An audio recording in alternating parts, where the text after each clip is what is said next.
पूर्वी भाऊबंदकी नाटक गाजलं. आता मनोमिलनाच्या नाटकाचं प्रमोशन सुरू आहे. उपमुख्यमंत्री एकनाथ शिंदेंचा ठाकरे बंधूंना टोला. सारखं छातीत दुखतंय हे अशोक मामांच्या नाटकाचं नाव होतं, पण शिवसेनेचं यश पाहून काहींच्या सारखं पोटात दुखतंय असं एकनाथ शिंदे म्हणाले. पोटात दुखणाऱ्यांसाठी आपला दवाखाना काढलाय, पण काही फरक पडत नाही असंही ते म्हणाले. पूर्वी भाऊबंदकी नाटक खूप गाजलं होतं.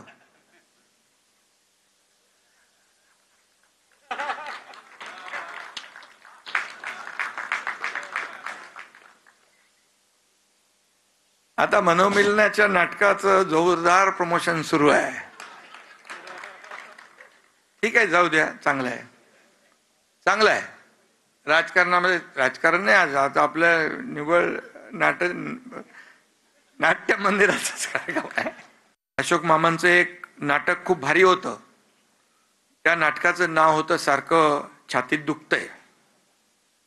होतं ना, सारखं छातीत दुखतंय. मामांना मी सांगू इच्छितो, शिवसेनेचं यश पाहून काही लोकांच्या सारखं पोटात दुखतंय,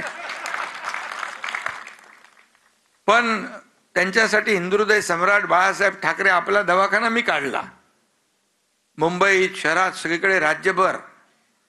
पण काय केलं, त्यांची पोटदुखी थांबतच नाही. आता तुमच्याकडे काय जालीम उपाय असेल तर सांगा.